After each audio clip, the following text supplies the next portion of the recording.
The air in Willow Creek always tasted faintly of machine oil and damp cotton, a ghost of the mammoth textile mill that had been the town's heartbeat for generations. It clung to everything, to the laundry drying on lines, to the curtains in Sarah's bedroom, even to the back of her throat on particularly humid days. Sarah, at 16, found it stifling, a constant, low thrum against her skin that promised nothing but more of the same.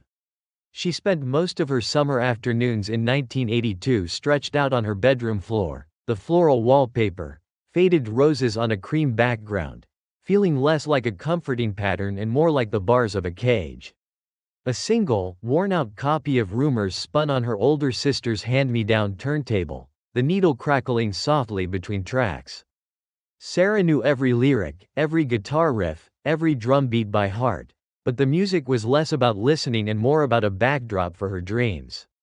She traced the glossy images in a dog-eared copy of Vogue she'd found in a stack of old magazines, her fingers lingering on the sharp angles of city skylines and the confident smiles of women in clothes she'd only ever seen in print.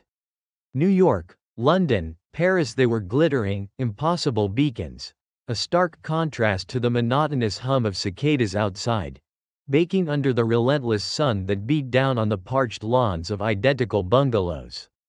Every house on Elm Street looked the same, a precise, predictable repetition that made her stomach clench with a dull ache of longing. Her father, Robert, was a man of few words, his days defined by the deafening clang and rhythmic hum of the mill floor where he worked as a foreman. He came home smelling of grease and lint, a scent that preceded him through the front door, announcing his arrival more than his footsteps ever did. Dinner was a quiet affair, punctuated only by the clink of cutlery and the occasional, almost perfunctory, question from Eleanor. Robert would eat in near silence, his gaze fixed somewhere beyond the chipped rim of his plate, and then retreat to his armchair in the living room. The local newspaper, unfolded with a decisive snap, became a shield between him and the world, its rustle the only sound he offered for the rest of the evening. Sarah loved him, in the distant way a teenager loves a parent who feels more like a fixture than a confidant, a solid, unmoving presence in the landscape of her life. But she yearned for something more, some glimpse into the man beneath the weary exterior, some crack in the wall of his quietude. Her mother, Eleanor, a woman whose cheerfulness often felt like a carefully constructed dam against a rising tide of worry, tried to bridge the gap. Her bright chatter, a constant stream of observations about the neighbors, the garden, or the latest sale at the grocery store, often failed to penetrate Robert's quietude. She'd ask about his day, her voice a little too bright, a little too insistent, and he'd offer a grunt or a clipped, "Fine," before disappearing behind the sports page. Sarah would watch them, a knot tightening in her stomach, feeling the unspoken anxieties of the town, the whispers of layoffs, the slow, agonizing decline of the mill hanging heavy in the air, a constant, low thrum beneath the surface of their lives, more pervasive than the cicadas. Then came the news, delivered with the blunt force of a factory whistle. Mr. Henderson, the mill owner, a man whose family had built Willow Creek, called a town meeting. The announcement, tacked to the community hall door with thumbtacks, sent a ripple of unease through the town. Sarah sat in the stifling heat of the community hall that Tuesday evening, squeezed uncomfortably between her parents on a hard wooden bench. The air was thick with the scent of nervous sweat and stale coffee. She listened to the drone of Mr. Henderson's voice, amplified by a crackling microphone, his words echoing off the high ceiling. His face, usually ruddy and confident, was pale and drawn. The mill, he announced, was struggling. Orders were down, significantly. They would have to initiate significant layoffs, starting next month. A collective gasp rippled through the room, a sound like a sudden, sharp intake of breath from hundreds of lungs, followed by a tense, desperate silence. It was the kind of silence that pressed in on your ears, filled with the unspoken questions, the sudden, sharp fear. Robert's hand, resting on Sarah's knee, tightened almost imperceptibly, his knuckles turning white. His face remained impassive, a mask of control she knew so well, but Sarah felt the tremor in his fingers, a tiny, revealing earthquake beneath her palm. The air, already thick with heat, now felt charged with a palpable, suffocating fear. She looked around at the faces of their neighbors, the lines of worry etched deeper into familiar brows, the sudden blankness in their eyes. No one looked at anyone else directly. The following weeks were an exercise in quiet dread. Eleanor cut coupons with renewed fervor, the snipping of the scissors a nervous counterpoint to the silence. Her smile a little thinner, a little more fixed. She started talking about making do, about tightening belts, phrases that hung in the air like heavy curtains. Robert left for work earlier, the front door closing with a softer click, and returned later, his silence deepening into an almost impenetrable wall. He'd eat his dinner, his eyes distant, and then retreat to his armchair without even the pretense of the newspaper. Sarah felt the tension, a suffocating blanket smothering her own youthful restlessness, turning her dreams of distant cities into a dull ache in her chest. The summer heat, relentless and unyielding, seemed to press down on them all, amplifying the unspoken anxieties. One sweltering Saturday, when the thermometer on the porch read 95 degrees before noon, Eleanor, in a burst of determined, almost frantic energy, declared they would finally tackle the attic. "We need to clear out the clutter," she'd said, her voice brittle, a little too loud. "Make room for whatever comes next." The last words were barely a whisper, a stark admission of the uncertainty that now shadowed their lives. Sarah grumbled, but the look in her mother's eyes, a desperate plea for something to do, silenced any protest. Dust motes danced in the single, grimy beam of sunlight filtering through the small, high attic window. The air was thick and stale, smelling of old paper, mothballs, and the faint, sweet decay of forgotten things. Sarah, armed with a broom and a dustpan, felt a surge of resentment. This was not how she wanted to spend her summer, not when she could be listening to Fleetwood Mac and dreaming. The incident with the guitar left a raw, open wound in the quiet fabric of their family life. Robert retreated even further, his silence now laced with a new layer of unspoken resentment that hung in the air like the fine, pervasive dust from the mill. He moved through the house with a heavier step, his eyes often fixed on some distant, invisible point, rarely meeting Sarah's.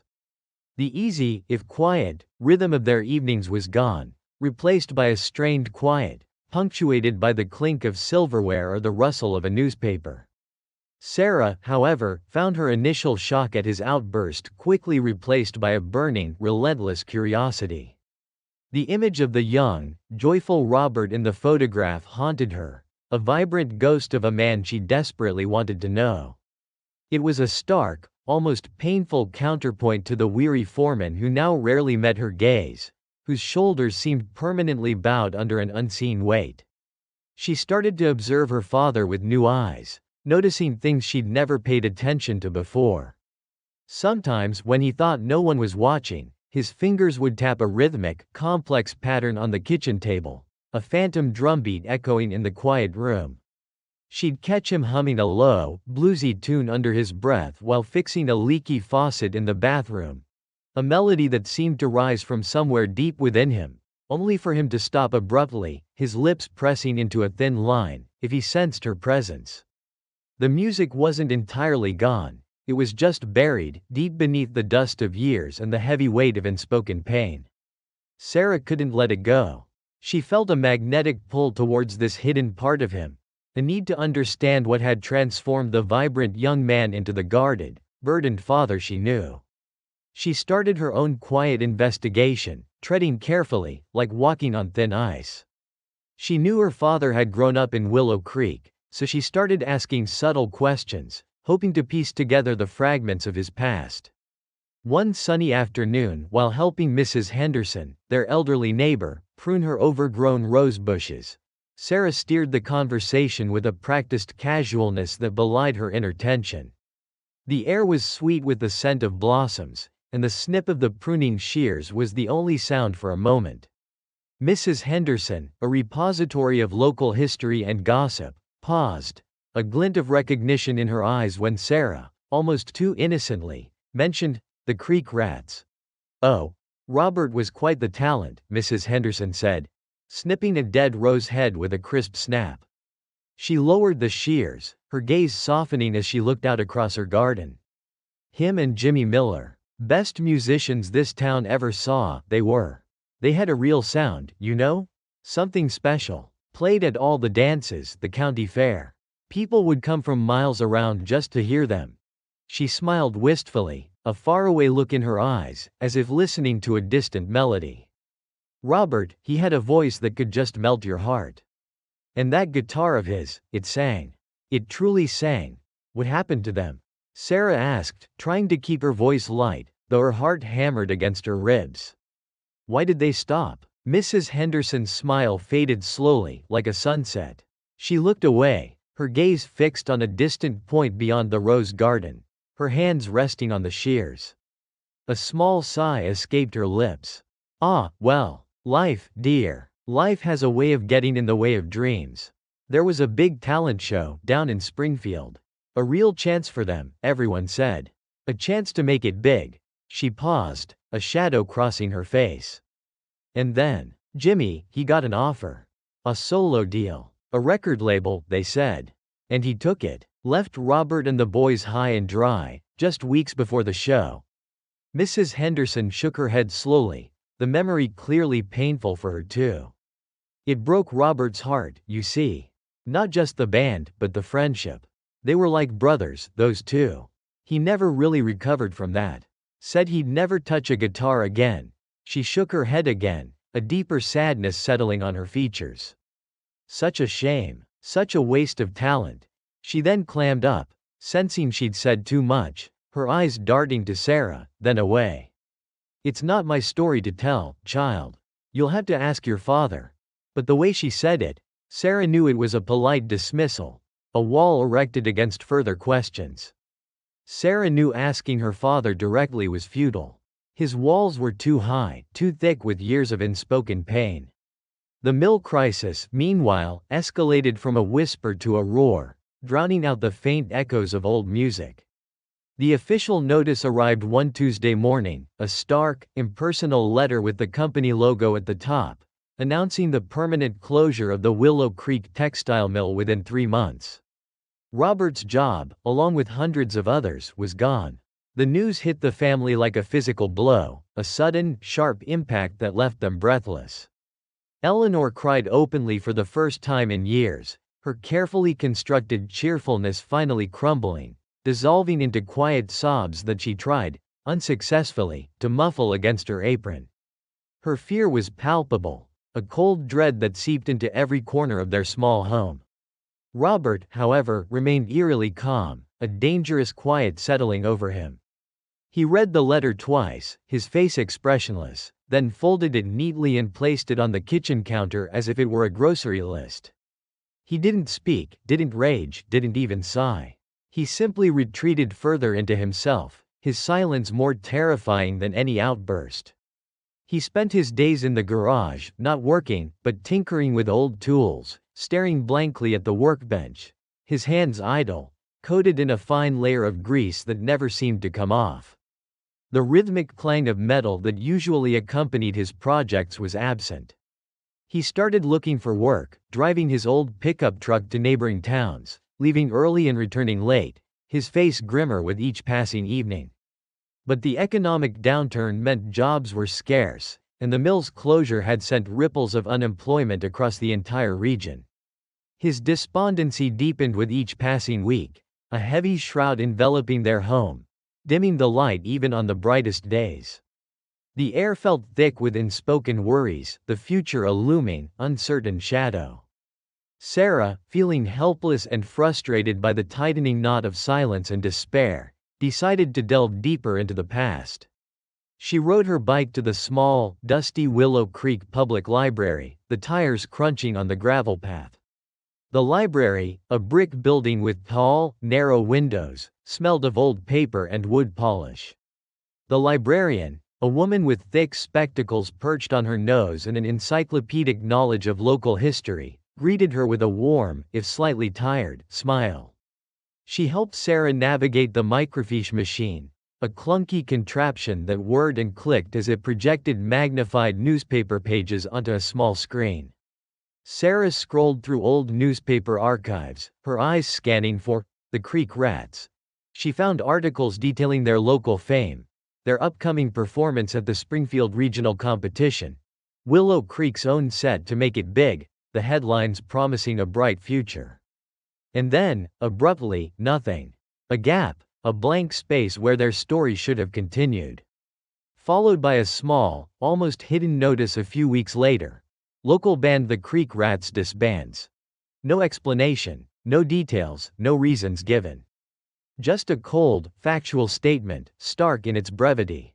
It confirmed Mrs. Henderson's story, painting a clearer, more devastating picture of the abrupt and brutal end to her father's dream. The betrayal must have been profound, cutting him to the quick, severing not just a career but a part of his very soul. One evening, Sarah found Robert sitting on the back porch steps, a half-empty bottle of beer beside him, staring out at the darkening fields. The cicadas were loud tonight, their buzzing a mournful chorus that filled the twilight air. He looked utterly defeated, his shoulders slumped, his gaze vacant, lost somewhere in the growing shadows. Sarah sat down beside him, leaving a respectful distance, the old wood of the steps cool beneath her. "Dad," she began softly, her voice barely above a whisper, I found some old articles about your band. About the Creek Rats." Robert flinched, as if struck, a visible tremor running through him. He turned his head slowly, his eyes clouded with pain, a raw, exposed nerve. "Why are you digging that up, Sarah? What good does it do?" His voice was rough, laced with a familiar weariness that seemed to have deepened recently.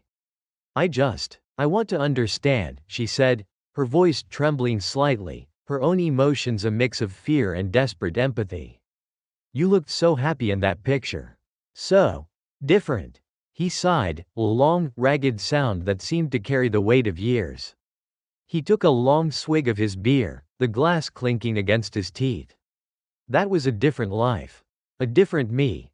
His gaze drifted back to the fields, as if seeing ghosts there. Music, it was everything. It was freedom. It was a way out of this town, out of the mill, out of everything we thought we were stuck with. We had a chance, you know? A real chance.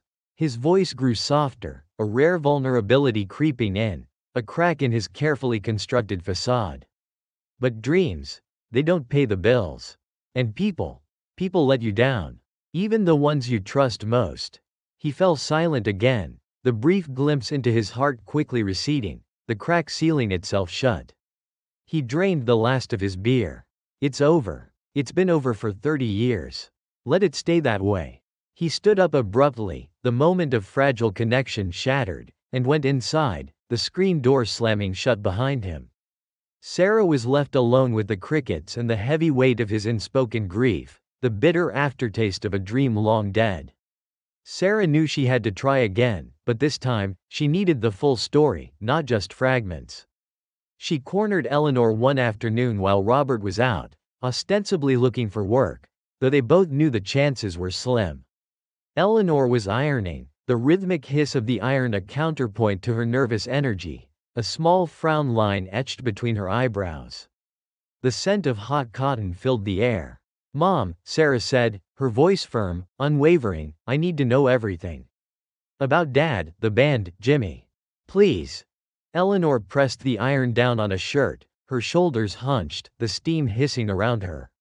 She didn't look up, her gaze fixed on the fabric, but her hands tightened on the iron's handle, her knuckles white.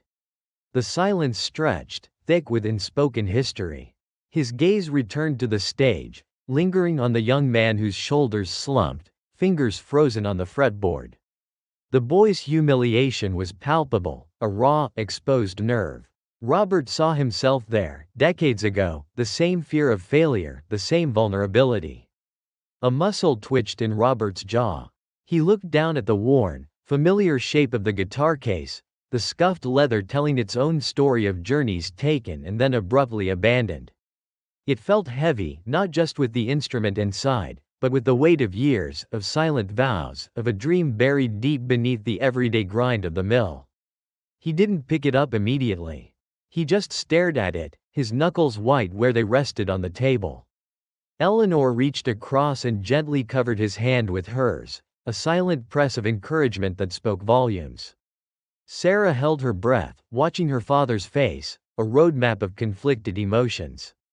The boy on stage finally muttered an apology, beginning to back away, defeated. Then, Robert moved. It was slow, deliberate. His fingers, calloused from years of work, closed around the handle of the case. The click of the latches was surprisingly loud in the hushed diner. He pulled out the guitar, its polished wood gleaming under the dim light, a stark contrast to the rough hands that held it. He didn't look at Sarah or Eleanor, his eyes fixed on the stage. With a deep, shuddering breath, he pushed himself out of the booth. Every step towards that small, brightly lit corner felt like walking through thick mud. The few patrons who had been chatting lowered their voices, their eyes following him. The young man on stage, halfway to retreating, paused, watching Robert with wide, uncertain eyes. Robert reached the stage, a silent, imposing figure in his faded plaid shirt.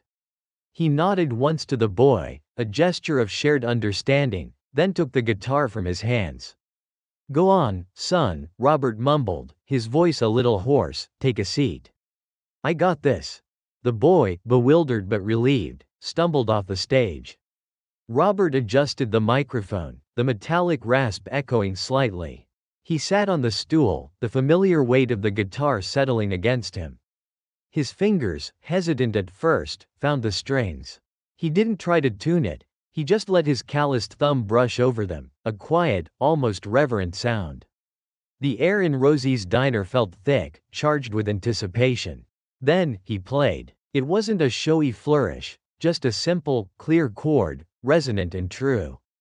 He closed his eyes for a moment, letting the sound wash over him, letting it fill the hollow spaces inside. When his eyes opened, they held a distant, almost melancholic light. He began to sing, his voice rough at the edges, but imbued with a depth of feeling that silenced the room entirely. It was one of his old songs, a bluesy folk tune about the longing for something more, the ache of a small town, the dreams that never quite took flight.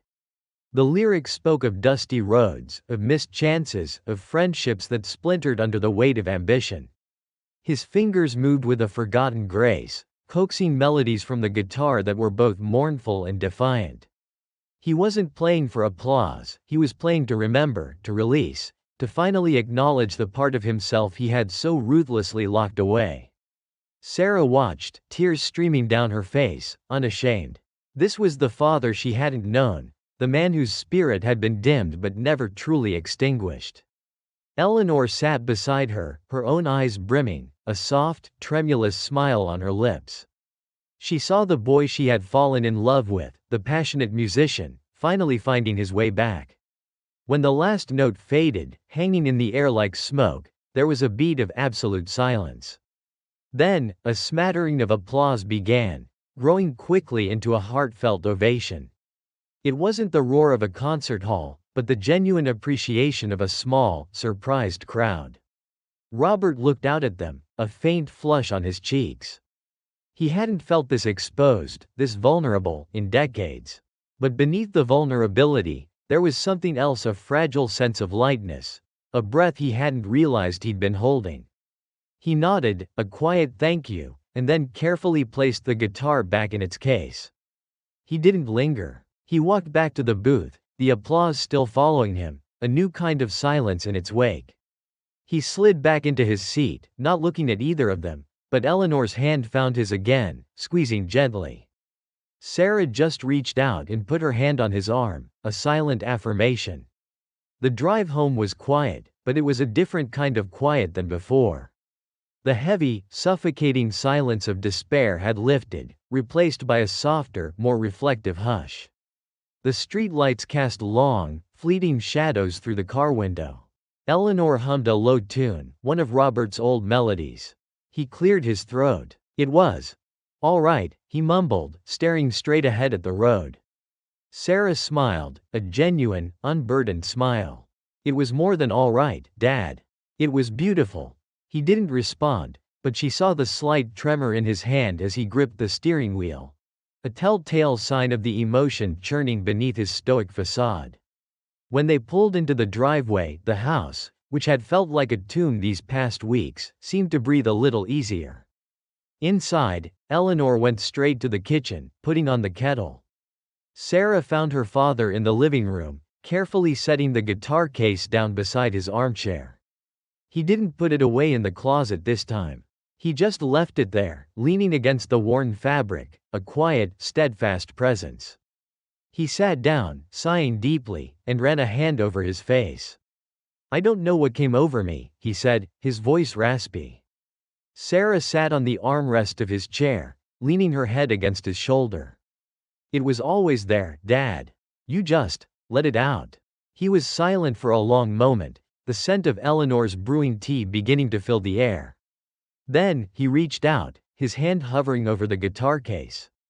He didn't open it, he just rested his palm on the leather, a gesture of quiet reconciliation. "Jimmy," he murmured, his voice barely audible, "he always said I was too raw." A faint, almost imperceptible smile touched his lips, a flicker of old memories, both bitter and sweet. Maybe he was right. Eleanor walked in, 2 mugs of tea in her hands. She handed one to Robert, the other to Sarah. She sat opposite them, her gaze soft, understanding. "Sometimes," she said, her voice gentle, "raw is exactly what people need." Robert took a slow sip of his tea, his eyes on the guitar case. He didn't say anything, but the tension in his shoulders seemed to ease, just a fraction. The mill was still closing. The future was still uncertain. But something fundamental had shifted in the small living room, a quiet, undeniable turning of a page. The music hadn't brought back his job, but it had brought back something else, something vital. The guitar, still in its case, still holding its secrets, now felt less like a buried relic and more like a promise, waiting patiently by his side. He looked up at Sarah, a new kind of warmth in his eyes, a depth of gratitude he couldn't quite articulate. He didn't have to. She saw it, clear as day. Then he looked at Eleanor, and in that shared glance, a lifetime of unspoken love and quiet understanding passed between them. The house settled into a comfortable silence, the faint scent of tea lingering, a soft counterpoint to the quiet hum of possibility. The old guitar, leaning against the armchair, seemed to glow in the dim light, a silent witness to a wound that had finally, tenderly, begun to heal. If this story left any impression on you, or reminded you of a moment from your own life, feel free to share it in the comments. Even a small memory is enough. Stories from the past often carry meaning we only begin to understand much later. Your memory might become part of someone else's story. If you'd like to catch a new story at the same time every day, subscribe and turn on notifications.